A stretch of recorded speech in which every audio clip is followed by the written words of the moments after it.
सबको प्रणाम। गुरु के साथ साथ मेरी प्रणाम को स्वीकार कीजिए। देखिए, जब सच में आप गुरु सेवा करोगे तभी आपको गुरु का अनुभूति का एहसास होगा।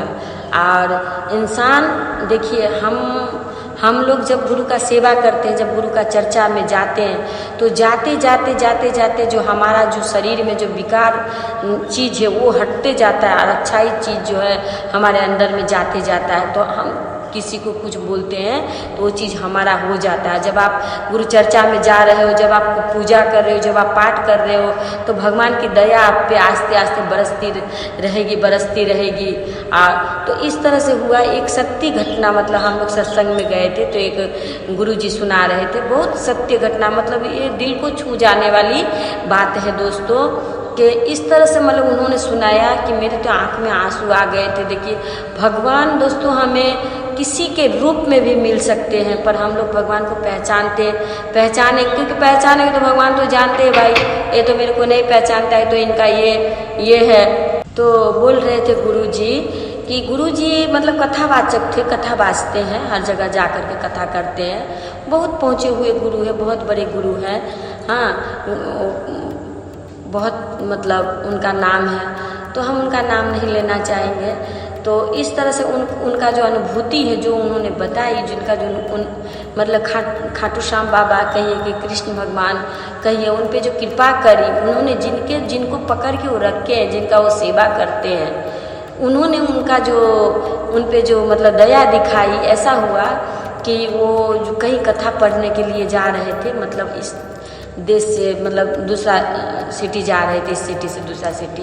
तो वो मतलब ऐसे थे कि मतलब दिल्ली से जा रहे थे अहमदाबाद, ऐसे कुछ जा रहे थे। तो जा रहे थे तो वो देखिए, अब पंडित है तो उनका लहसुन प्याज नहीं खाना अच्छा तरह से लेके जाना, कुछ रास्ता का खाना नहीं खाना, इस तरह से ट्रेन का खाना नहीं खा सकते हैं। तो क्या किया कि वो घर से ही खाना उना बना करके जो टिफिन पैक करके उनके लिए लेकर के बोल रहे थे गुरु कि हम लेकर के जा रहे थे। तो ऐसा हुआ कि मिस्टेकली किसी कारणवश उनका जो खाना है सो स्टेशन पे ही भूल से रह गया। अब रह गए और ट्रेन आया, ट्रेन में लोग चढ़ गए।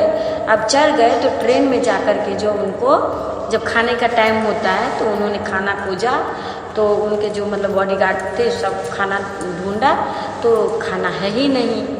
तो खाना नहीं है तो क्या खाएंगे? तो बोला चलो भाई, खाना का जो बैग है वो स्टेशन पे ही रह गया। तो देखिए, ऐसा हुआ कि उसका दूसरा स्टेशन में जाते जाते दो हस्बैंड वाइफ ट्रेन में उठ करके उनको कहते हैं कि गुरुजी लीजिए, आपका खाना तो स्टेशन पे रह गया ना, तो हमने आपके लिए खाना बना करके लाए हैं, जो कि लहसुन प्याज मतलब कुछ नहीं, मतलब प्रसाद समझिए एक प्रकार के। और हम भगवान को भोग लगाते हैं यही, और वही प्रसाद जो है सो हम आपके लिए लेके आए हैं, आप इसे भोजन कर लीजिए। बहुत ही चाव से, बहुत ही प्यार से ये भोजन जो है सो हम आपके लिए बना कर लेके आए हैं, आपको विनती करते हैं ये भोजन आप कर लीजिएगा। तो उन्होंने जो है सो कहा कि ठीक है, बहुत अच्छा है, जब आप भगवान के लिए भोग बनाई हो, आप उसी भोग में से मेरे लिए लाई हो, तो इससे बढ़कर और क्या हो सकता है। तो उन्होंने कहा ठीक है बेटा, ऐसा कोई बात नहीं है, दे दीजिए भोजन कर। तो वो भोजन दे करके वो गुरु जी मान के चलिए कि डब्बा रख रहे हैं, चाहे कुछ कर रहे हैं, और वो दोनों हस्बैंड वाइफ कहाँ चले गए मतलब उनका पता नहीं। तो पता ही नहीं चला, कोई बॉगी में नहीं मिला, कहीं नहीं, और खाना दे करके वहाँ से लुप्त हो गए दोस्तों।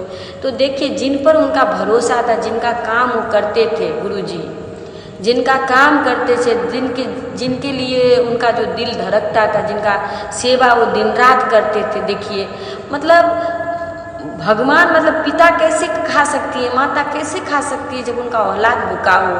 तो वो जिनका शरण करते थे दिन रात, जिनका सेवा करते थे, तो वो उनका औलाद कैसे भूखा रह सकते हैं। तो देखिए, किसी न किसी रूप में हमारे कृष्ण राधा आकर के उनको भोजन दे करके गए। और मतलब भोजन ऐसा कि गुरु जी बोल रहे थे कि मतलब अमृत के समान भोग ऐसा था कि मानो क्या नहीं भोजन में ऐसा कुछ नहीं था कि बचा ना हो। हर चीज़ भोजन में 56 भोग जो कहते हैं, 56 भोग उन्होंने बना करके गुरु जी को लेकर के रहे। यही बोल रहे थे गुरु जी कि आज गुरु पर मत मुझे, मैं जिनका कथा वाचता हूँ उनका मतलब कितना कृपा है, वो उनका जो मैं सेवा करता हूँ, मैं उनका पूजा करता हूँ, वो कैसे मेरे को भूखा रख सकते थे, क्योंकि वो जानते हैं कि ये मैं रास्ता का नहीं खाऊंगा, मैं होटल का नहीं खा सकता हूँ, मैं ट्रेन का नहीं खा सकता हूँ, तो भूखे ही मैं कल तक चला जाता रहता ट्रेन में। इसीलिए भगवान ने उन्हें भोजन कराई। तो जिसको आप भोजन करवाओगे डेली एक तुलसी पत्ता के साथ एक मिश्री, वो जरूर से जरूर आपको अभी भी खिलाएंगे, तभी भी खिलाएंगे और मरते दम तक आपका सेवा करेंगे और आपके साथ में रहेंगे। बस भरोसा हो तो पक्का महादेव पे भरोसा रहना चाहिए। जिस भी देवता को आप पूजा करते हैं, जिनको भी आप सेवते हैं, ऐसा नहीं कहूँगी, उनको आपका भरोसा अटल रहना चाहिए। बस आपका जीवन में क्या है, खुशियाँ ही खुशियाँ है। बहुत लोग तो देखिएगा दोस्तों, लेंगे खाली कि बस आ जा, और मिल जाए। अरे मिलने के भाव से अगर तुम भगवान को लोगे ना, भगवान को पकड़ोगे ना, तो जो भी तुम्हारे पास है वो भी चला जाएगा, वो भी नहीं रहेगा।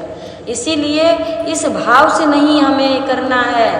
हम भगवान को किस, माता पिता को हम किस भाव से सेवा दे रहे हैं, किस भाव से पूजा कर रहे हैं। और माँ बाप भी हमारा उसी तरह का, ऐसा नहीं माँ बाप एक तो होता है, औलाद का विवाह कर दिया, शादी कर दिया, बस छुटकारा छूटा, ऐसा नहीं। माँ जैसे बच्चा को माँ बाप के लिए तरफ होता है, जैसे माँ बाप को बच्चा के लिए तरफ होता है, वैसे माँ बाप को भी होना चाहिए, वैसे औलाद को भी होना चाहिए, तभी मतलब दोस्तों ये होता है। फिर भी लेकिन देखिए बच्चा थोड़ा आप बोलते हैं ना कि पुत कपुत हो सकता है, माता ना हो सुनी कुमाता। तो देखिए मतलब कितना भी औलाद बाल बच्चा कुछ भी करे, लेकिन देखिए बच्चा कपूत हो सकता है, लेकिन देखिए माँ कभी भी कपूत नहीं होती है।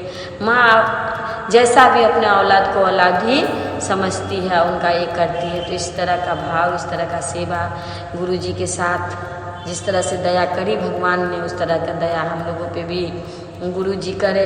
हम क्या कर रहे हैं, कुछ भी नहीं कर रहे हैं। जितना हो सकता है थोड़ा बहुत चर्चा में जाती हूँ, थोड़ा बहुत आप लोगों को कथा सुनाने की कोशिश करती हूँ। दोस्तों मुझे क्या आता है, कुछ भी नहीं आता है। जो भी मुझे गुरु की कृपा से, गुरु की दया से मिलता है, मैं आप लोगों में बांट देती हूँ। आप लोगों को अच्छा लगे तो आप लोग भी हमें कमेंट बॉक्स के लिख कर ज़रूर हमें बताइएगा कि हमारा कथा आप लोग को कैसा लगता है, हमारा भजन आप लोग को कैसा लगता है।